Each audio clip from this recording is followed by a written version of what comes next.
विश्वेश्वर स्मृति के रचनाकार महामहोपाध्याय पंडित विश्वेश्वर नाथ रेव मूलतः कश्मीर के निवासी थे। रेव जी के पूर्वज एवं उनके माता पिता श्रीनगर तथा कश्मीर के निवासी थे, इसलिए उनका भी मूल निवास स्थान कश्मीर ही रहा है। साथ ही इनके जो पूर्वज थे वो श्रीनगर के ब्राह्मण थे और व्याकरण कर्मकांड के अच्छे विद्वानों में उनकी गणना होती थी। रेऊ जी के जो पिता थे उनका राजस्थान में के भी जोधपुर प्रांत में उनका आगमन विक्रम संवत 1935 सन 1878 में हुआ। पंडित विश्वेश्वर नाथ रेव के पिता जम्मू कश्मीर रियासत के श्रीनगर शहर से मारवाड़ में आए थे। इनके यजमान पंडित शिव नारायण काक जब जोधपुर राज्य के दीवानी पद को स्वीकार करके अपने परिवार के साथ आए, तब उनके साथ में अन्य कश्मीरी ब्राह्मण परिवार वो भी आकर के जो है जोधपुर में बस गए थे। पंडित शिव नारायण का जोधपुर के जो ब्रह्मपुरी मोहल्ला है उसमें श्रीमाली ओझा भोजराज जी के मकान में किराए पर रहते थे। रेव जी ने स्पष्ट शब्दों में लिखा है कि मेरे पिता ने देशाटन का विचार किया और इसी के अनुसार अनेक तीर्थ स्थानों में घूमते हुए जोधपुर आए और तब से यहाँ पर स्थायी रूप से वो निवास करते हैं। विश्वेश्वर नाथ रेव जी का जन्म 2 जुलाई सन 1890 को जोधपुर राज्य के ब्रह्मपुरी वाला जो मकान है, अर्थात जो किराए के मकान में रहते थे, उसी मकान में जो है इनका जन्म हुआ। इनकी प्रारंभिक शिक्षा श्रीमाली ब्राह्मणों के बालकों के साथ स्थानीय वैदिक पाठशाला में संपन्न हुई और यहाँ पर रहकर उन्होंने संस्कृत की शिक्षा, वहाँ पर संस्कृत की शिक्षा दी जाती थी, उन्होंने शिक्षा को प्राप्त किया। इनके पिता का नाम पंडित मुकुंद मुरारी जी रेव था तथा माता का नाम श्रीमती चांदरानी रेव था। इनके पिता भी संस्कृत के विख्यात जो विद्वान हैं उन विद्वानों में माने जाते थे और इनके प्रथम गुरु मूल चंद्र जी शर्मा थे, जिनके संरक्षण में रहकर इन्होंने मारवाड़ की संस्कृति का ज्ञान प्राप्त किया था। बाल्यावस्था में घर पर शिक्षा जो प्राप्त की थी, उस शिक्षा के पश्चात सन 1904 में इन्होंने पंजाब यूनिवर्सिटी से प्राज्ञ परीक्षा पास की। इसके पश्चात सन 1908 में आपने जयपुर संस्कृत कॉलेज से शास्त्री परीक्षा उत्तीर्ण की और सन 1909 में आचार्य परीक्षा में सर्वप्रथम रहकर जयपुर कॉलेज से रजत पदक प्राप्त किया। सन 1910 में पंडित विश्वेश्वर नाथ रेव ने जोधपुर राज्य के इतिहास कार्यालय में लिपिक के पद पर नियुक्ति प्राप्त की।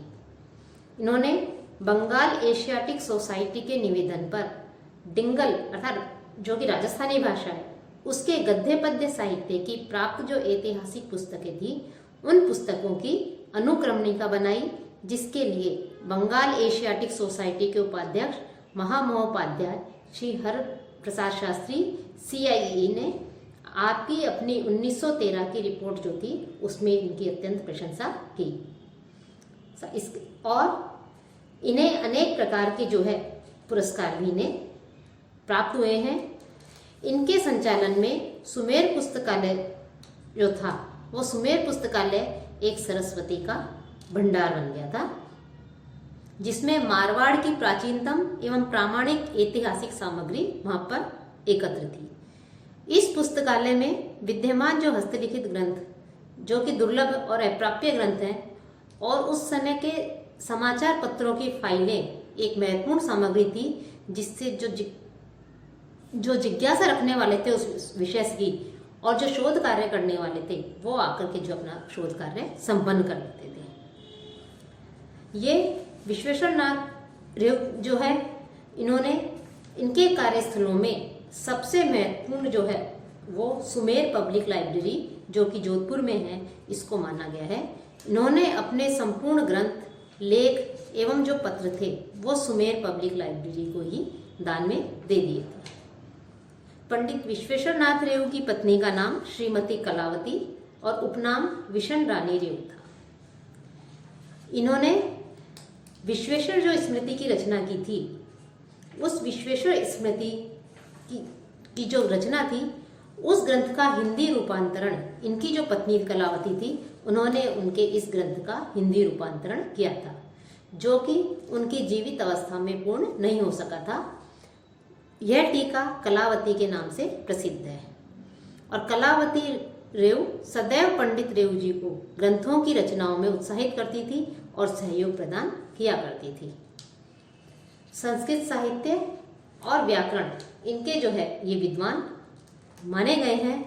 साथ ही इनके काल में भारतीय स्वतंत्रता संघर्ष और मारवाड़ में उत्तरदायी शासन के लिए जो संघर्ष हुए थे, ऐसी स्थितियों में इनका जो लेखन कार्य था वो उच्च कोटि का माना गया है, उच्च कोटि की उसकी महत्ता है। इन परिस्थितियों का उल्लेख उनके जो ऐतिहासिक विषयों से संबंधित जो ग्रंथ हैं उनके पठन से स्पष्ट होता है, उनके पठन से प्रकाशित होता है। ये सुंदर और मनभावन शैली में इन्होंने उनकी रचना की है। इन्होंने सुमेर पुस्तकालय को संदर्भ केंद्र बनाने का अभूतपूर्व प्रयास किया था। आज भी जो प्राचीन पुस्तकों का, चित्रों का, वस्तुओं का खजाना इन पुस्तकालयों में अजायब घर में जो सुरक्षित मिलता है, वह इन रेव जी की देन के रूप में ही माना जाता है। इनकी विद्वता एवं विलक्षण देन से प्रभावित होकर भारत सरकार ने महामहोपाध्याय की उपाधि से इन्हें विभूषित किया है। विश्वेश्वरनाथ रेव की जो मृत्यु है उसका अनुमान विश्वेश्वर स्मृति के अंत में दिए गए श्लोक के द्वारा लगाया जा सकता है। उसमें कहा गया है कि विक्रम संवत 1996 में लोगों के कल्याण की इच्छा से ही इस विश्वेश्वर स्मृति की रचना की गई, अर्थात सन 1939 तक वे जीवित थे। उस समय उनकी आयु 49 वर्ष थी और उनकी स्मृति में विश्वशंभरा का एक विशेषांक सन 1965 में प्रकाशित हुआ था। यह उसी के लगभग उनकी मृत्यु भी संभावित मानी जाती है। इनका संपूर्ण जीवन मारवाड़ राज्य की राज्य सेवा में व्यतीत हुआ और अपने कार्य के प्रति निष्ठा और लगन ये सभी के लिए एक प्रेरणादायक मानी जाती है। भारत का ऐतिहासिक क्षेत्र में ऐतिहासिक अनुसंधान जो है उसका सर्वत्र सम्मान होता रहा है। इनका रचनात्मक कार्य अत्यंत विस्तृत था। इन्हें विद्या अध्ययन के समय अंग्रेजी, संस्कृत और उर्दू तथा इतिहास का इन्होंने अच्छा ज्ञान प्राप्त कर लिया था और इनका आधे से भी ज़्यादा जीवन रचनात्मक कार्यों में व्यतीत हुआ है। इन्होंने अपने मतों की जो पुष्टि की है अपने ग्रंथों में, वो भी उन्होंने बड़ी कुशलता से उन्होंने किया है। ये साहित्याचार्य थे, लेकिन साहित्य की अपेक्षा ये शास्त्रों के जो सामाजिक और ऐतिहासिक पक्ष है उस पक्ष की ओर विशिष्ट रूप से आकर्षित थे। इनके द्वारा लिखित ग्रंथों तथा लेखों की भाषा अत्यंत ही सरल और वर्णनात्मक है। इनके द्वारा रचित जो ग्रंथ हैं उनकी सभी विद्वानों ने मुक्त कंठ से सराहना की है। इनके द्वारा लिखित रचनाएं जो हैं, उनके जो ग्रंथ माने जाते हैं वो विश्वेश्वर स्मृति, आर्य विधानम, ऋग्वेद का ऐतिहासिक अध्ययन, शैव सुधाकर, कृष्ण विलास, वेदांत पंचक। ऐतिहासिक रचनाओं में भारत के प्राचीन राजवंश 3 भाग इसके, राजा भोज, मारवाड़ का इतिहास इसके 2 भाग मिलते हैं, राष्ट्रकूटों का इतिहास, history of the Rashtrakutas, glories of Marwar and the glorious Rathore, coins of Marwar, Veer Rathore Durgadas. इस प्रकार से इनकी ये रचनाएं जो हैं ये हमें प्राप्त होती हैं। विद्वान मूर्धन्य जो विश्वेश्वरनाथ रेव हैं, इन्हें वर्तमान भारत के जो कुछ गिने चुने जो अर्वाचीन संस्कृत विद्वान हैं, उन संस्कृत विद्वानों में इन्हें सदैव स्मरण किया जाता रहा है। संस्कृत भाषा पर इनका असामान्य अधिकार था। जिन श्लोकों की रचना करते थे वे सर्वथा प्राचीन स्मृति ग्रंथों की शैली के स्वरूप को प्रकाशित करते थे। ईश्वर व धर्म के विषय में आप क्रिश्चियन संतों की वाणियों का भी सम्मान करते थे। ये बहुमुखी प्रतिभा के धनी थे और राजस्थान के गौरवशाली विद्वान थे। गंभीर वैदुष्य के साथ साथ आपकी संगठन शक्ति भी अद्वितीय थी। इनके अध्ययन का विशाल क्षेत्र वैदिक मांग में और संस्कृत साहित्य तो था ही, इसके अतिरिक्त आधुनिक विज्ञान और विधि शास्त्र के क्षेत्र में भी व्यापक था। इनकी मौलिक सर्जन शक्ति प्रभावोत्पादक समालोचनात्मक शक्ति से संपन्न होकर भी और भी अधिक प्रखर हो उठती थी। इनके इतिहास में भी रुचि थी। ये इतिहास के विद्वान ही नहीं रहे, वरन वे एक अच्छे प्रशासक, आयोजक और एक कर्मठ व्यक्तित्व के धनी थे। राजकीय संरक्षण के कारण कई सीमाएं होते हुए भी एक जागरूक इतिहासकार थे और अपने काल के इतिहास लेखन से भी वो पूर्णतया परिचित थे। इन्होंने अनेक अधिवेशनों में भाग लिया और वहां पर विद्वानों के विचार सुनते और स्वयं के विचार भी उनके समक्ष प्रस्तुत करते थे। राजकीय सेवा में रहते हुए भी इन्होंने अपना जो समय था, अतिरिक्त जो समय था, उसको कभी भी इन्होंने व्यर्थ नहीं किया। ये वस्तुतः प्रेरणा के स्रोत थे और मानवीय दया से ओतप्रोत थे। ये सत्यवक्ता, उच्च चारित्रिक गुण संपन्न, निर्भीक, निर्लोभी, स्वामीभक्त, न्यायी एवं प्रियभाषी थे। साथ ही ये अपने हृदय से एकदम पवित्र हृदय वाले थे। इन्हें संस्कृत, उर्दू, अंग्रेजी और हिंदी आदि भाषाओं के तो ज्ञाता थे और पुरातत्व विभाग के अधीक्षक होने के कारण उन्हें अनेक उत्खनन क्षेत्रों का निरीक्षण कर आवश्यक जो सामग्री थी, उस आवश्यक सामग्री का उपयोग करने के अवसर भी इन्हें प्राप्त हुए थे। अपने ज्ञान, राजकीय संरक्षण, सहयोग और साधनों के बल पर इन्होंने जो इतिहास संबंधी जो ग्रंथ हैं, उन इतिहास संबंधी ग्रंथों की भी इन्होंने रचना की, जो कि अत्यंत महत्वपूर्ण है। ये संस्कृत के प्रचंड विद्वान तो थे ही, प्राचीन दानपात्र व अभिलेख जो है वो अधिकांश से संस्कृत में उत्कीर्ण है। इसलिए इन दानपात्रों व अभिलेखों पर जो विश्वेश्वरनाथ रेव की अच्छी पकड़ थी। इनका अध्ययन अत्यंत विशाल व गहन था। इन्होंने अपने मत की पुष्टि बड़ी कुशलता के साथ में की है। अन्य विद्वानों का जो मत है, उन मतों का खंडन करने में भी ये कम सक्षम नहीं थे। मतों की पुष्टि एवं खंडन के विषय में उन्होंने जिस शैली को प्रयोग में लिया, वो भाषा शैली अत्यंत ही प्रभावोत्पादक व विश्वसनीय मानी जाती है। वस्तुतः इनकी जो शैली थी वो विषय वस्तु के अनुकूल है। वे सरल एवं शुद्ध शैली में लिखते थे। ये सुंदर तथा मन को प्रिय लगने वाली शैली का प्रयोग करते थे। भाषा और मुहावरों पर इनका पूर्ण रूपेण अधिकार था। वे अनर्गल और जटिल वाक्यों का प्रयोग नहीं करते थे। उनकी परिमार्जित भाषा और अनुभव की गहनता उनके जो कार्य हैं, उन कार्यों में एक आकर्षण पैदा करती थी। ये एक सुंदर और शालीन लेखन शैली का इन्होंने विकास किया, जो हमारे लिए, हमारे जीवन में एक प्रेरणा उत्पन्न करती है। साथ ही इनकी जो कार्य विधि में यह सिद्धांत भी था कि वर्तमान भावोद्वेग को भूत पर हावी नहीं होने देना चाहिए, क्योंकि जो भूत है, जो वो उसको जो है विचलित कर देगा। इनकी जाति, वर्ग या परिवार के विरोध में नहीं थे रेव जी, न ही उनके मन में कोई पहले से ही निर्धारित आकार या विधि थी। उनका जो मार्ग था वो प्रायः संकोच रहित और भय रहित होता था। वे खुले दिल से, खुले मन से अपने विषय और कार्य की ओर बढ़ते थे।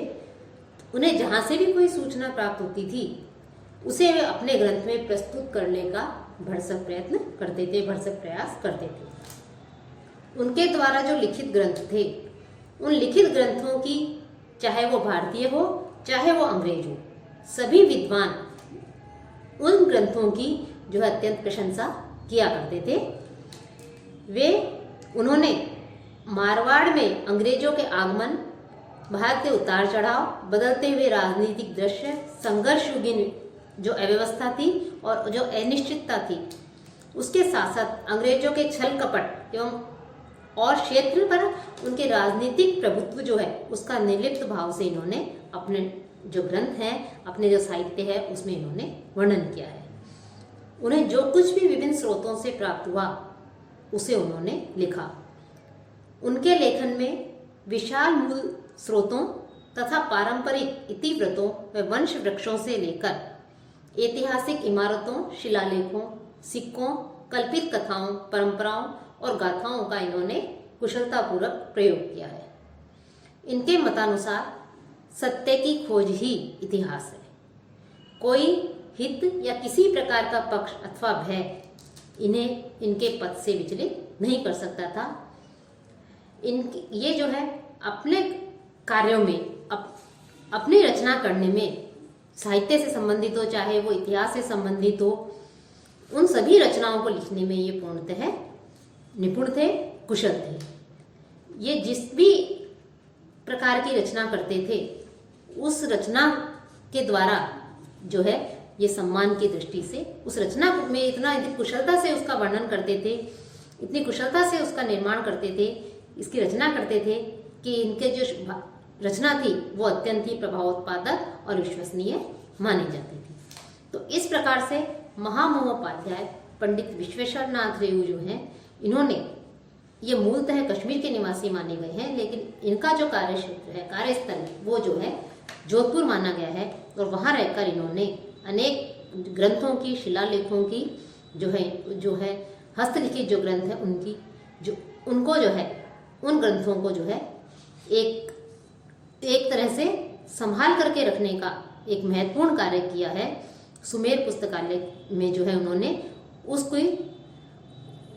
दुर्लभ जो अप्राप्य ग्रंथ थे उनको जो है ये जो सारी सामग्री को, प्राचीनतम और प्रामाणिक ऐतिहासिक सामग्री को एक संजो करके रखने का, एकत्रित रखने के साथ साथ अपने विचारों को भी व्यक्त करते हुए अनेक साहित्य जो ग्रंथ हैं उन ग्रंथों की जो है इन्होंने रचना की।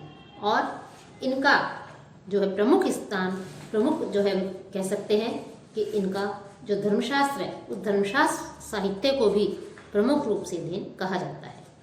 और इनकी जो विश्वेश्वर स्मृति है वो विश्वेश्वर स्मृति भी जो है एक प्रमुख रचना मानी जाती है, जिस इस स्मृति में इन्होंने मनु के द्वारा जो निर्धारित जो विधि नियम है उन नियमों में, उन सब में जो है समाज के अनुरूप, युग धर्म के अनुरूप कुछ परिवर्तन करके अपने इस ग्रंथ को इन्होंने समाज के सम्मुख प्रस्तुत करने का प्रयास किया है।